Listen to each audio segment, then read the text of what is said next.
Hey folks, welcome back to the channel. My name is Jason, host of Fighting Words Financial, and today I wanted to talk to you a little bit, just sort of off the cuff, about carbon capture technologies. One of the questions that came up on a recent live stream is, what sorts of carbon capture technologies would you invest in at this point? And my answer that I gave was really only half complete because I really hadn't coalesced my thoughts around all of the different reasons why I'm not investing in any current carbon capture technologies, and I'm really looking a little bit further out in the future here. So I'm going to bottom line this for you right now. There is no mechanical device or invention that I think is going to actually work in the long term for capturing carbon. As one of the members of my Patreon group commented on my live stream, the best carbon capture technologies are oceans and trees. And that's a more prescient comment than many people might think, and I'm going to talk to you about why that is right now. And once again, folks, this is just sort of off the cuff and no notes here, but I've actually been thinking about something called mycelial networks for a very, very long time after some research that I read about 15 years ago. And it just so happened that on the day that that gentleman, Doug, made that comment on my live stream, I really started thinking about this kind of in earnest again. And by coincidence, on that very same day, an NPR story came out. So let me give you a little background here. I don't think that any mechanical device is actually going to be what saves us in terms of carbon capture or removing carbon from the atmosphere and sequestering it in the earth or in living things. And that is actually the goal with carbon capture, is to sequester that carbon once again, either in the earth or in living things. What is going to actually advance us in that direction is going to be mycelial networks, or in other words, fungi, or let's just call them mushrooms, okay? And this isn't by accident that a lot of this stuff is coming out right now. Like, I don't know if you guys are big science fiction fans like I am, if you watch Star Trek. Unlike a lot of Star Trek fans, I actually enjoyed Star Trek Discovery. But there was something very, very interesting in the first season where they talked about this mycelial network and learning how to travel with it. It's basically a giant mushroom network that permeates all of existence. And the idea is very far-fetched, but it's not actually that far-fetched when you look at the actual biology of the planet.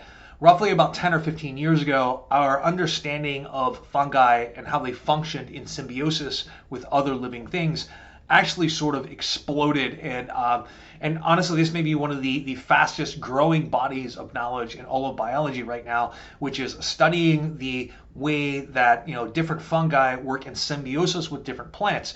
There is a giant, or actually there are many vast networks of fungi that actually work in conjunction, sharing nutrients and sharing materials with plants in order to build and grow. They actually exist in symbiosis. And what has been discovered is that when these networks are damaged, entire ecosystems suffer, but what also suffers is carbon uptake. So there's a lot of research being done right now on how to actually stimulate carbon uptake by trees, by increasing the variability and viability of the soil makeup of the various fungi in soil makeup. And it's extremely, extremely important that, and counterintuitively, there's a lot of things going on there. Some of the richest environments that you might think of biologically that are the most diverse, like tropical rainforests, their underground mycelial networks really aren't all that diverse.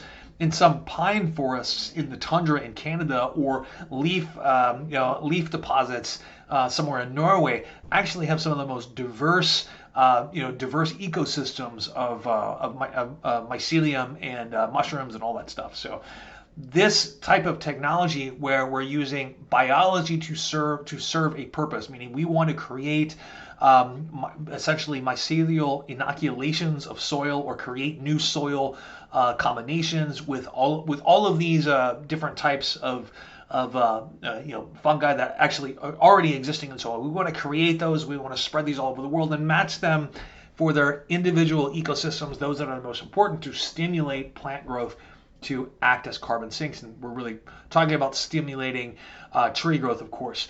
Something similar could happen with algae in the ocean, or with phytoplankton in the ocean, where we are using phytoplankton to put atmospheric carbon back into the food chain, so it can be consumed and work its way back up into living creatures. So those are the solutions that I think are really going to be preeminent in the future. And it's not any device that you stick on a smokestack somewhere. It's not any sort of like atmospheric carbon collection. What we're really looking at is manipulating biology to create vast reservoirs or carbon sinks. And one of the things that people have overlooked in the past is that these networks of fungi that live underground have vast potential to sequester carbon. And if you're looking at any ecosystem as being complete, from the entire living layer of soil up into into breathable air, you're looking at, and depending on the ecosystem, right now, anywhere between 5 and 20% of the carbon in that ecosystem is actually comprised of fungi, like living fungi that live in the ground. And we need to understand more of what's going on. So this exploration of what's going on and sort of the talk about it in Star Trek Discovery, like I said, was not an accident. The main engineer is named Lieutenant Stamets. He's actually named after a mycelial scientist named Dr. Paul Stamets, who has appeared on the Joe Rogan show and has appeared on a couple of other shows. He does sound a little crazy sometimes when he talks about conspiracy surrounding portobello mushrooms. I'm not going to deny that, but he actually has real research out there that's taken very seriously, and I'm not just talking about his research on psychedelics and the weird portobello mushroom conspiracies. What I'm talking about is his ideas that have been developed around symbiosis and mycelial networks and plant life.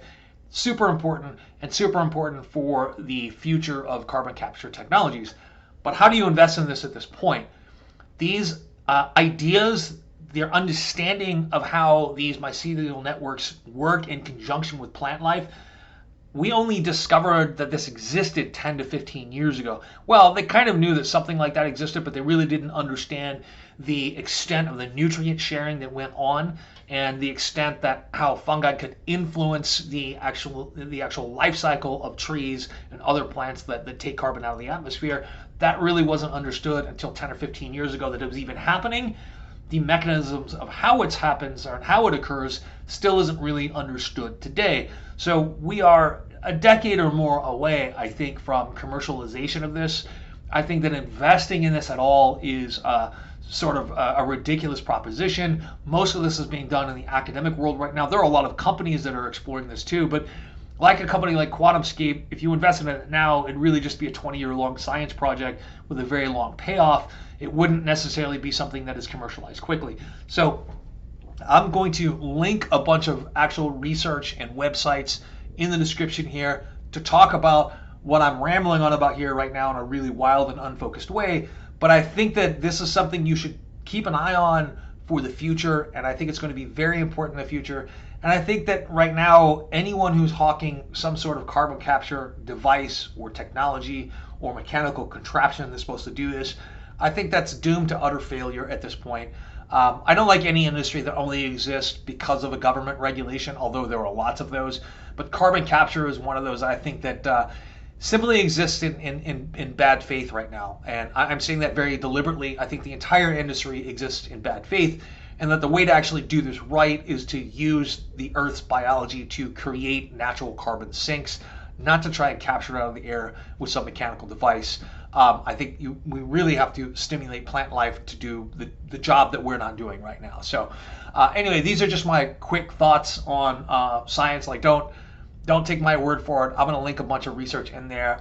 Feel free to drop your own links. Actually, you can't drop links in my comments, but feel free to drop your own information on there, like names of people that I can look up and study and that sort of thing. I'm really interested in this subject. If you haven't figured it out, I don't do much besides study weird things and think about the future. This is one of the things I do on my channel. Yes, I talk about how you can make money off of the future a lot of times, but a lot of what I do is just considering what's going to happen in the future. And this is one of those things that I've never talked about on my channel, but is enormously exciting. So I just wanted to thank you guys for being patient today for this wild rant. I'll see you next time, and have a nice day.